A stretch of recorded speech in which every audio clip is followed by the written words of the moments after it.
to Face with One. My name is Zach Beck. Didn't see you there. How long have you been there? Okay. Anyways, yeah, I'm sorry. I was watching a ghost show, one of my favorite shows. Not important. Also, I don't want to make it awkward, but we're in my bedroom, so let's make it over to my study. Terribly sorry about that. I really wasn't expecting any guests. But hey, now that you're here, I'm Mythos Ghost. I talk about mythology, prominent historical figures, where they may intersect, and man becomes myth.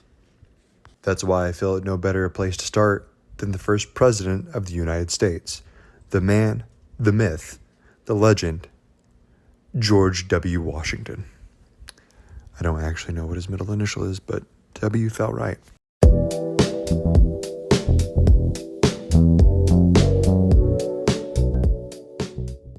All right, I know that most stories start from the beginning, but I just need to get this out of the way. There's a big elephant in the room that we need to address.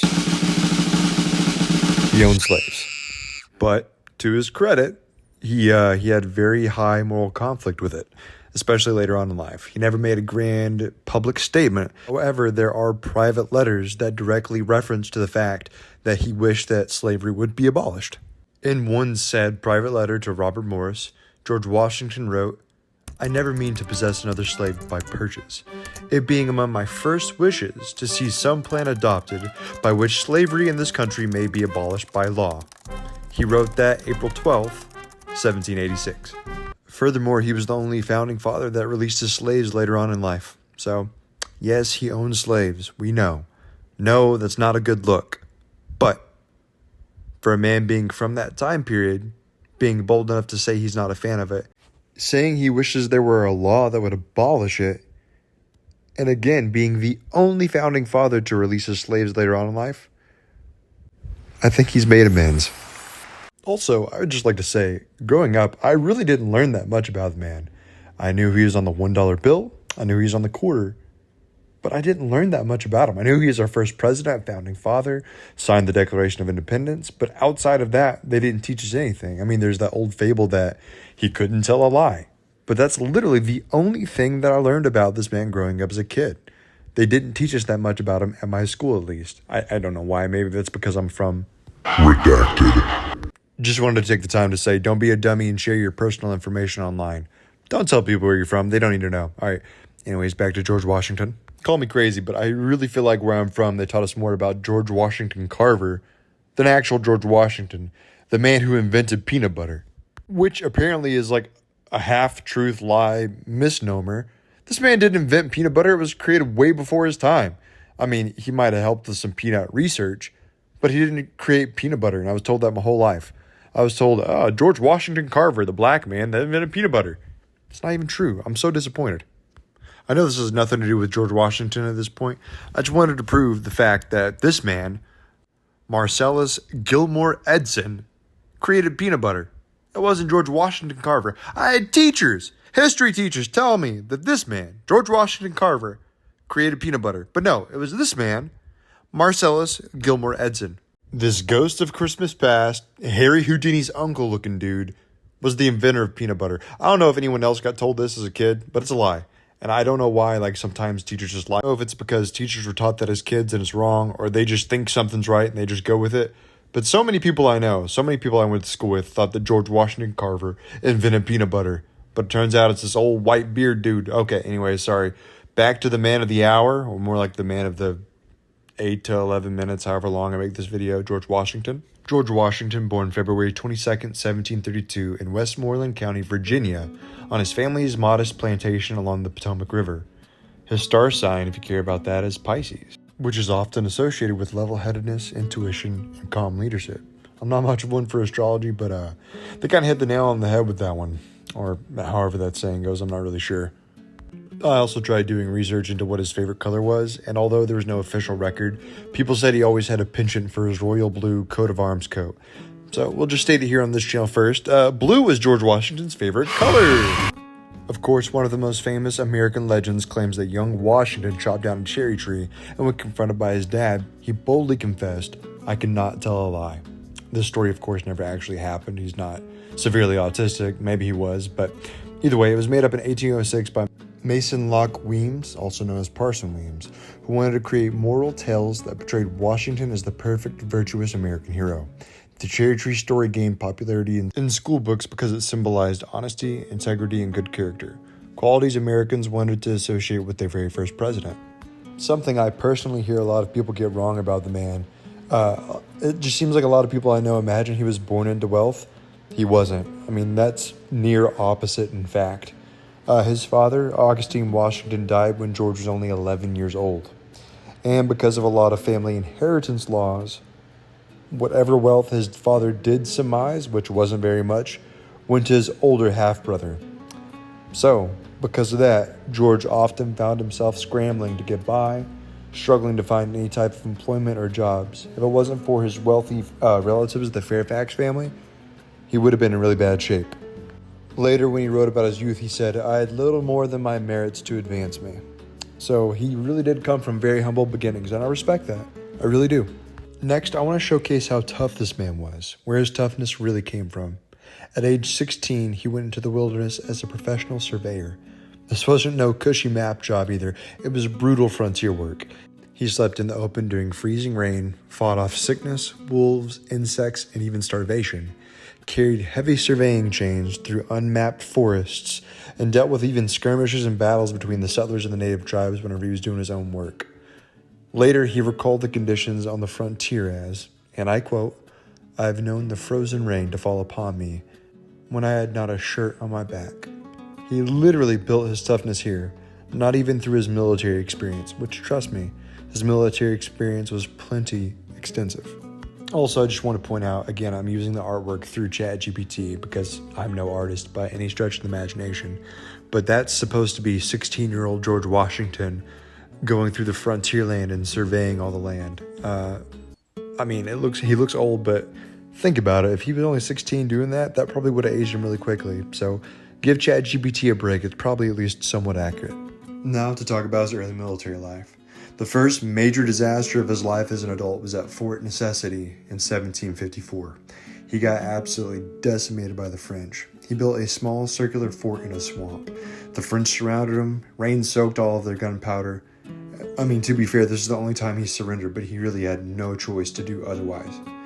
Alexander Hamilton, I really wanted to make a joke about Lin-Manuel Miranda's approach to Alexander Hamilton and kind of mock him here, but I'm a horrible impressionist. But if you've seen Hamilton, you know what I'm talking about.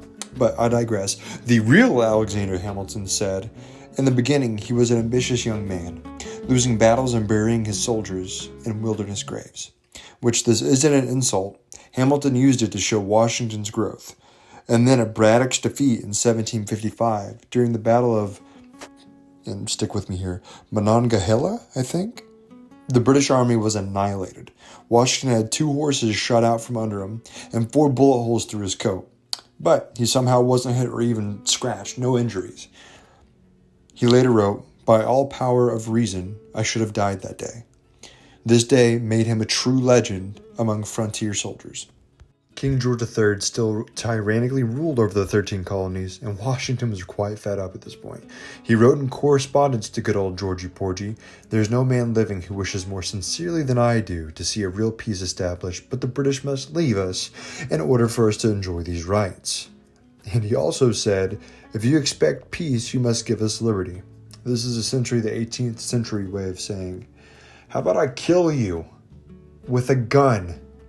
Which Washington and the revolutionaries definitely did kill a lot of British people with guns. After the revolution, some officers approached George Washington about being the King of America, and he genuinely got pissed. He was furious. He was like, "We just fought a war over this." Washington said, "If you have any regard for your country, for me, or even for yourselves, banish these thoughts from your minds." Like, what is wrong with you? Like, that he literally was calling them idiots. Like, why would you think this is a good idea? Later, he extrapolated and said, "I did not draw my sword to establish a monarchy." And in 1783, when someone hinted that he should become a king, he said, "Let me conjure you. Do not open the door to the greatest miseries that can afflict mankind. Again, there's literally a reason why this dude started a war, fought a war, and became the president. They didn't want tyranny. They didn't want it anymore. It's essentially his professional 18th century ass way of saying, guys, like, don't be stupid. We just fought a war over this. But even King George III said of Washington's refusal of power, if he does that, he'll be the greatest man in the world. Or sorry, if he does that, he'll be the greatest man in the world. That's what I think King George would have sounded like. And I'm not trying to be offensive to any good British blokes out there, but I feel like, okay, I got to go to Germany one time, and I met a British man there, a man from Britain, and he looked all too similar to this AI-generated photo that ChatGPT created of King George III. No offense, I'm just saying. Okay, moving on. This next part is probably my favorite part about George Washington.